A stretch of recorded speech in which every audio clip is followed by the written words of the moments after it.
Hey guys, welcome to this week's podcast episode for the Financial Freedom Podcast, and I'm your host, Dr. Christopher Liu. As you know, emotional freedom, health freedom are an essential component for quality of life, in addition to time, location. And with that, I'm always looking for guests who are inspiring to the audience, who've gone through hardship, who've been resilient, who've come out of the ashes, so to speak. And so today I have Theresa Bussert, and she's helping individuals discover life beyond disordered eating. So today's talk is going to be all about self-esteem, body image, how it manifests itself in eating disorders, and how you can get out of it. So Theresa, welcome. Thank you. It's nice to be here. I'm excited to be here. Yeah, I love how the internet has democratized everything, allowed people to have a voice, such as yourself. And so tell everybody your story and how you came about and what you do now. So I'd love to. So I'm a licensed clinical social worker, and I've been working in the eating disorder recovery community for over 20 years, believe it or not.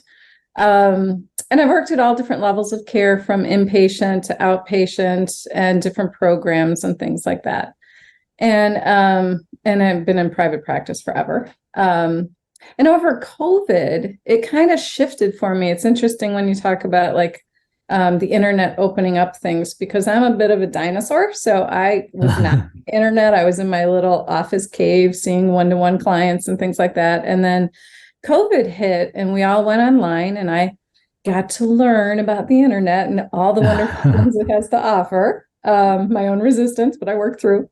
But what happened for my community is we saw like 87% of eating disorder symptoms and behaviors increase over COVID. And a majority of those are still present today. So it's not necessarily clinically diagnostic eating disorders. It's the everyday people that are struggling and trying to make sense of this world and things like that. So the internet gave me an opportunity to engage in coaching. So I created a program to stop nighttime binge eating. And it allowed me to reach more people and things like that, because it's so prevalent. So that's how I started. That's kind of how my coaching business evolved over time. And that's where it began. Yeah, I love yeah, it's really interesting because the whole thing, just mental health, has been on the forefront of mainstream, as our societies have progressed. We're able to feed ourselves, we're able to shelter ourselves. Now we have these problems, anxiety, depression, all of these, addiction. Tell us, especially in the term of eating disorders, it all relates to self-image, self-worth, and how it manifests itself in the body image. So you talk about this idea of body wise. What is that? I think it's important to remember, when you think about eating disorder or disordered eating in general, it's really not about the food, even though we think it's about the food. And so if I'm struggling, like, let's say with binge eating, I'm thinking things like, what's wrong with me? I'm this high functioning individual. And then at night when I'm home, I can't seem to control myself. And I'm just eating and eating and eating, or I'm eating because I had a bad day and I need some comfort, so I'm going to go get some ice cream and things like that. So we tend to use food as a coping strategy to some degree. And what happens is we lose our sense of who we are. So now we're worried about what we're eating, and we're worried about maybe weight gain, and we're worried about how we look and things like that.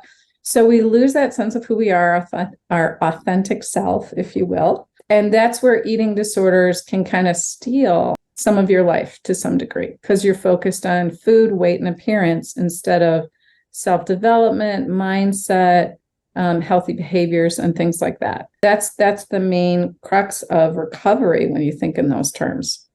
Does that make sense? Yeah.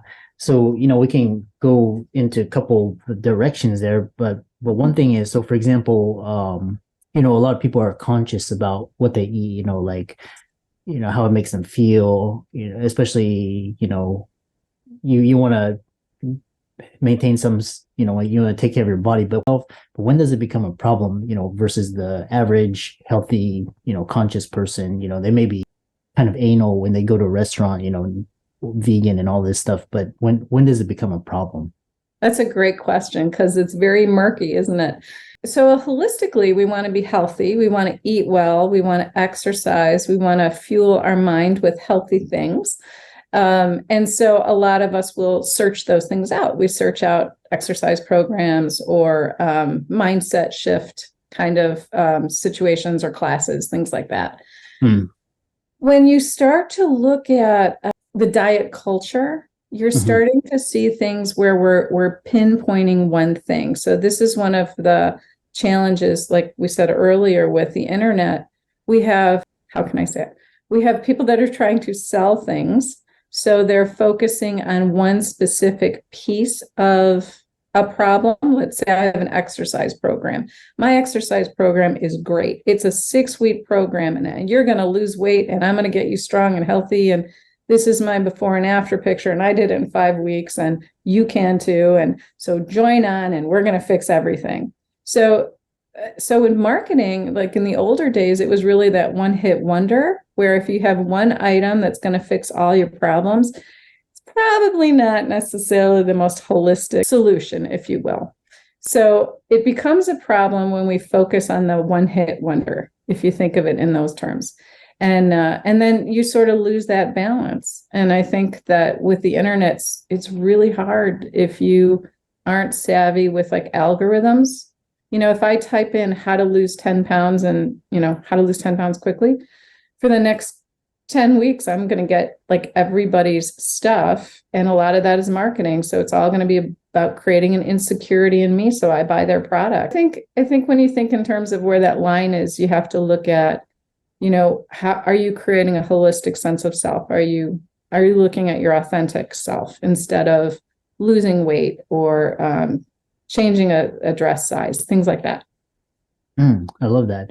Yeah, it's quite interesting because you talk about culture influencing a negative body image. And, the more I talk to people, there's some sort of emotional trauma or some trigger, and it can manifest itself as sometimes it's in money, sometimes it's in your body image. It can be in relationships, could be addiction to alcohol, drugs, sex, etc.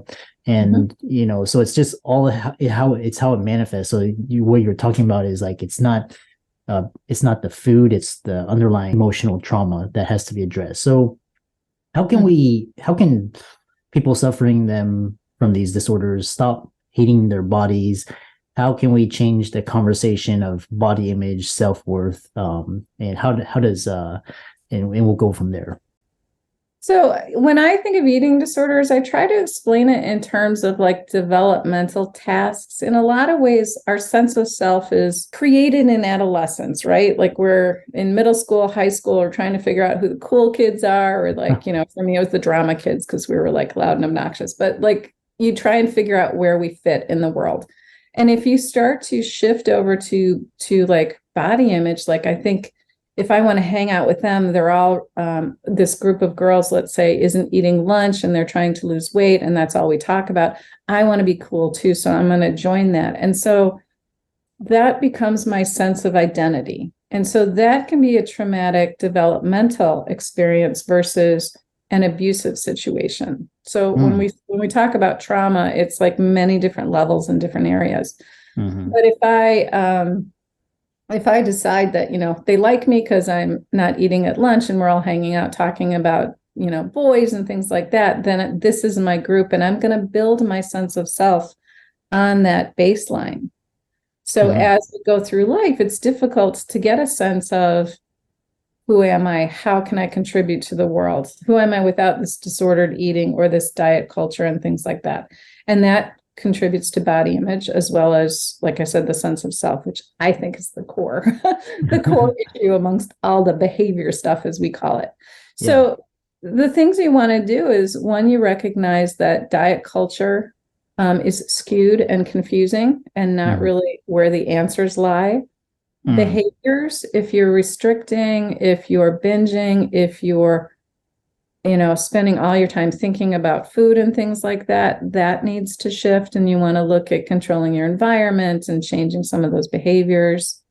You need a mind shift change. I think that's really important for a lot of people. one of the things I've learned over the years is we have like 80,000 thoughts a day, right? 80,000, right? And 85% of those they're saying are negative. 85% of 80,000 thoughts are self-critical and judgmental, and I'm flawed and my body's horrible. Like all of that's going on. And here's the kicker: 95% of all of those are thought to be repetitive. So here we are having all these negative thoughts about ourselves, and we're repeating it every day. So we're reinforcing those beliefs.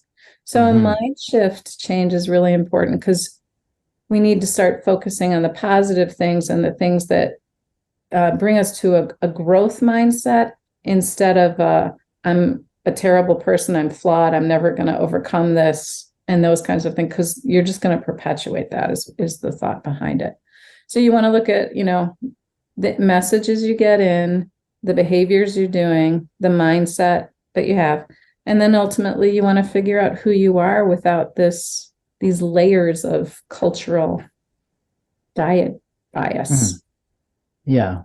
I love how you described these layers. It's like layers and layers. And just what's interesting is emotional trauma can be micro or can be huge. It can be and there's so many sources, from what you described. Could be microaggression, could be a lot of different things. So you laid out these solutions, but it sounds so easy, but honestly it's not. So that's why there's professionals to help. But what is the difference between the work that you do and the work, for example, like psychiatrists, or the work that people do in hospitals? What is the difference, and how can people benefit from either? From all of this. So those 4 pillars that I sort of described are essential core issues that you want to look to shift your life into a more positive place. So if you're in a hospital setting, they control the environment, and they give you what you're going to focus on, and they help you break that cycle, because you're so overwhelmed that you need to step out of life and focus entirely on that. Not all of us have to do that. So in my professional world, my social work world, that's the kind of work that we do. But in my coaching practice, it's really more about taking smaller steps to gain control and shift the way you're thinking. But you still have those 4 pillars. You're looking at the messages you're focusing on, the algorithms of our life. You're looking at the behaviors, the habits that you think you can't break. But in actuality, of course, we can decide to not go through the drive-through and survive that, most likely. We don't feel it, but we can. And so you start creating distance between the urge and the action. And there's specific steps you can do with that. And then the mindset shift is also recognizing that you can change the way you're thinking. And so we can take steps like that. And then ultimately, again, it's about finding your authentic self. So there's different strategies you can do, but the goal is really to know those 4 elements and then try and create a life that makes sense, that's growing instead of keeping you stuck. All about empowerment. Self-empowerment. That's what I think it's about. And so you find resources, you find, a coach or a dietitian or something like that is going to help you. But you want to look at all those elements and not just one specific element, because one piece of that puzzle is not going to be the solution. If you want long-term, you have to shift out of that mindset. And none of it's your fault. This is just the way we evolved, right? So, but you can make a choice to change it. Yeah, I can, once I talked to someone, they were like, society has evolved when a lot of the problems are issues with mental health and just like anxiety and, stress, where we have our physical needs taken care of, but now we have to deal with these, issues of happiness, fulfillment, all this. So, we have to deal with them, but we do. It's good. It's interesting. We're evolving. That's a good thing. Yeah, I don't know if that's a quality problem but that can be another conversation for a different day. But yeah, kind of to end it out, there's, for example, alcoholism, there's relapses, there's triggers, and I'm sure with eating disorders the same. There's cultural cues, there's, Halloween, there's Christmas, Thanksgiving. How can people manage these triggers to prevent, going backwards instead of going forwards? So I think when you think in terms, like, in the eating disorder community, we often talk about the eating disorder behaviors and that cluster of things we talked about as ed thoughts or ed behaviors. And then your healthy thoughts or your healthy behaviors. I say your authentic behaviors. But if you think in terms of like, if I go to this party and I want to indulge in dessert, or I'm not going to eat any dessert because I can't control myself, that's an eating disorder thought, because that's an absolute. It's all or nothing. A healthier version of you is, I'm going to have the cupcake because I love the cupcake that Aunt Susie makes and it's amazing and I only get it once a year. So that's about moderation. And so it's often about stepping out of the extremes and into what we call the gray. But I think the easiest thing to take with you is this a healthy thought or an unhealthy thought? And if you can step into the gray, you start to build your resilience towards making healthier choices and not in the extreme. I love that. Yeah, I love that. It's all about mindfulness, awareness, really being present, and and trusting yourself that you can make a good choice. Yeah. You have to learn to trust yourself instead of think, I can't do this. Because some people won't go to the party. They won't go to the holiday party because they're like, I can't control it. You can. You just make different choices, and then you build on your successes the same way you avoid your failures. Yeah, so well said. How can people contact you, follow you, reach out to you, and check you out on social media? Yeah, so that's great. So I would feel free to contact me at Theresa@theresabussert.com if you have any questions. I have a waiting list for that nighttime binge eating group. If you're interested in that, you can do that at Theresa Bussert/enroll, and you'll be on the wait list for that. And we just launched a Facebook community for people that are trying to focus on developing that authentic self and get away from some of these negative behaviors and things. And that is Reinventing Resolutions. So you can come join us, and there'll be tips and tricks and things to kind of manage through all the holidays and birthdays and moments of life. And then I'm also on like Instagram and Facebook under Theresa Bussert. So you can find me there. And you also you have a book on binge eating, is that correct? Yeah, I do. So hopefully it's going to be published by the end of the year. But it's on a lot of the elements I'm talking about, and it also goes a little deeper into why we binge, how that evolved, and things like that. So that's the mystery of the binge. So hopefully that'll come out in the next couple months. Excellent. Well, I really enjoyed this conversation. To the audience, I hope you got some nuggets, some inspiration. Be sure to check out Theresa. She's on, again, all of her social media links. Channels will be in the show notes. And with that, thanks so much for coming on to the show. Thanks so much for having me. Take care.